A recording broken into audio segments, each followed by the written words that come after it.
And now from the CFTK-TV studios, this is Open Connection, brought to you by Rio Tinto Elcamp. Today we are talking to wonderful people that are with the Terrace Economic Development Authority. That is Blaine Moore, who is the Economic Development Officer, and also Rob Dykman, who is the chair of the board.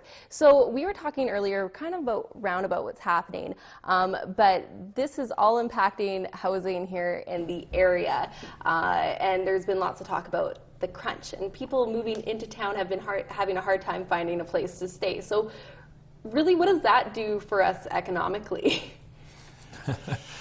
Creates challenges, that's for sure.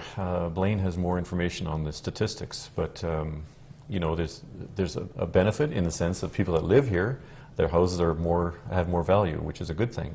As you mentioned, the drawback, of course, is people moving into town are challenged to find a reasonable place to live, and I think Blaine, maybe you want to talk about some of the housing starts and some of the activities. Yeah, yeah, of course. We can't hide behind the fact that housing is an issue. It's being talked about at all levels, municipal government, provincial, and certainly it impacts, to a degree, trying to find employees in the various businesses. That being said, you know, right now, as far as housing starts, multifamilies, which are condos or townhomes, we're seeing on book, which means there's in the either in construction phase or development phase or permitting stage, 200 plus, which is certainly good news for people looking, or if you're looking to plan accordingly, you know that down the road there's going to be some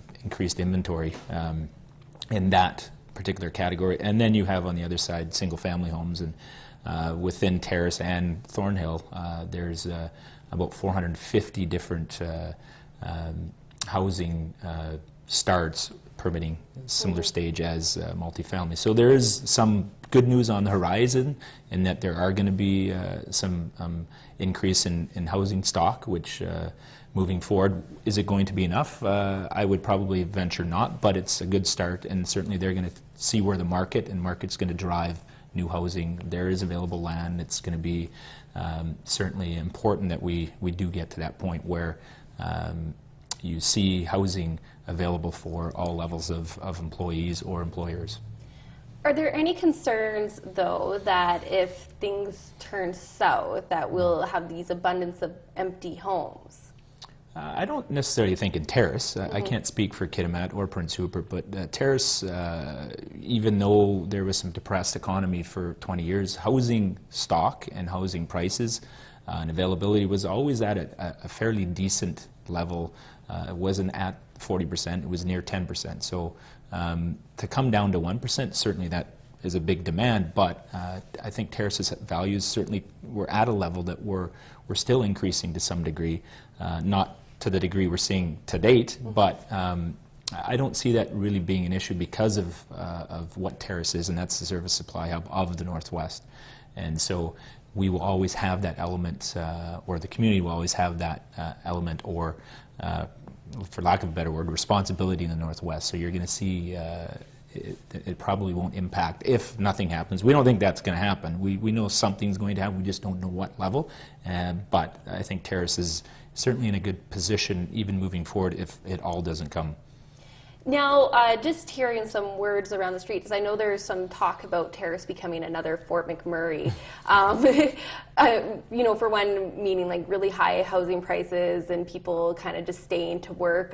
Do you anticipate that, or do you feel that people will come here and live and happily live here?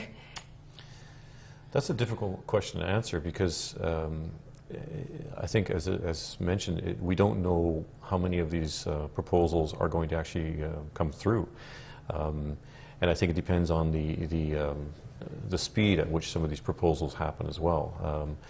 Hypothetically, I don't know how many LNG proposals there are, but there's a couple of dozen, I believe. I think the word on the street is also 3 or 4 may happen. Obviously, if 20 of them happen, well, we have a bit of more of a concern than 3 or 4. But yeah, it's difficult to answer, and I certainly hope it doesn't become a Fort McMurray. That's not the image that we would like to have of Terrace as well, right? And so I think we're doing the best we can to provide insight to the city and city officials as well, and planning is a huge factor at this point, and I think they're doing the best they can at this point. As an economic development officer, how do you participate in planning for a boom like this? Well, part of TEDA's role in economic development and planning is really to be a facilitator of information. So we have stats that we can lend and offer to the city or small business or medium, depending on the level. So we engage in those conversations. We can give them information as far as some of the projects that are happening.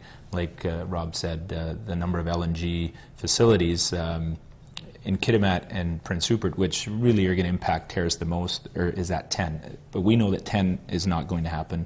I mean, it's been certainly mentioned many times that that's just an unrealistic expectation. But we know something's going to happen.